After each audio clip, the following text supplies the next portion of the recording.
What if the bathtub was a door? No autopsy, no witnesses, a girlfriend who gave contradictory accounts for the rest of her short life, a close friend who admitted 30 years later that he helped cover something up. What if the cover-up wasn't about heroin in a nightclub toilet?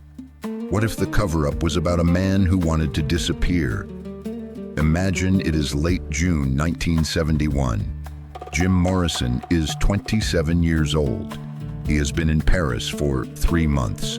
He is writing every day, more than he has ever written. Poetry that surprises even him. Looser, stranger, more honest than anything he put in a song. He is also tired. Not the ordinary tired. The specific exhaustion of someone who has been a symbol for other people for 6 years and can no longer remember who they were before. He walks through Père Lachaise. He sees Oscar Wilde's tomb. He sees Chopin's grave. He stands at Edith Piaf's stone for a long time. He thinks, these people are free. They made the thing they needed to make, and now they are free of the having made it. They don't have to be their work anymore. He thinks, the only way out of being Jim Morrison is to stop being Jim Morrison. He calls Pamela. He tells her what he is thinking. She doesn't believe him at first. Then she does. She has always known he was serious when he got quiet like this. He calls Alain Rounet. He needs help. He needs documents. He needs a name. He needs a coffin heavy enough that nobody will question what's in it. On July 3rd, 1971, Pamela Corson calls the police. She tells them her boyfriend has died of heart failure in the bathtub. The French authorities do not order an autopsy. 3 days later, a coffin is lowered into the ground at Père Lachaise Cemetery. 80 people attend. Jim Morrison is not in it. He is in Tangier, Morocco, under a name that nobody has ever connected to him. He is writing. He is reading. He is, for the first time in years, anonymous. For 10 years, he writes in obscurity. He publishes 2 collections of poetry under a pseudonym in France. Small press, almost no circulation. They are extraordinary. A handful of French critics notice. Nobody makes the connection. In 1981, he reads that Pamela Corson died in 1974. Heroin, 27 years old. He had not known. He sits with it for a long time. The only other person who knew where he was is gone. He is truly alone in a way he had not expected. He writes one last poem that night. He calls it Free to be Dead.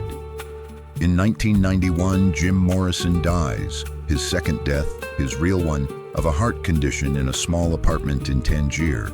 His name on the Moroccan death certificate is James D. Morrison. His age, 47. He leaves behind 9 notebooks of unpublished poetry. No one comes to the funeral. No one knows who he was. This is what he wanted. None of this happened. Jim Morrison died in Paris on July 3rd, 1971. He was 27 years old. He did not fake his death. He did not escape to Morocco. He is buried at Père Lachaise Cemetery, in the same cemetery where he walked among the graves of artists he admired. But here is what this fiction contains that is also true. Jim Morrison did want to disappear, not into death, but into poetry, into a life where his face was not the face of a generation's rebellion, where his voice was not a symbol, where he could just be the person who wrote things down. He went to Paris for that reason. He was writing every day. His friends said he seemed, at last, to be getting somewhere that wasn't the Lizard King. And then, 4 months after arriving, he was gone. The circumstances of his death have never been fully explained. The autopsy that was never performed means that we will never know exactly what happened on the night of July 2nd and 3rd, 1971. What we know is this: Jim Morrison was, by every account, one of the most intelligent, most widely read, most genuinely gifted people to ever stand on a rock stage. His IQ was 149. He was reading the French symbolists at 15. He wanted to be Rimbaud and ended up being Elvis. He is buried at Père Lachaise, surrounded by the graves of Chopin and Oscar Wilde and Edith Piaf, the people he walked among in his final months and felt, for the first time in years, at home near.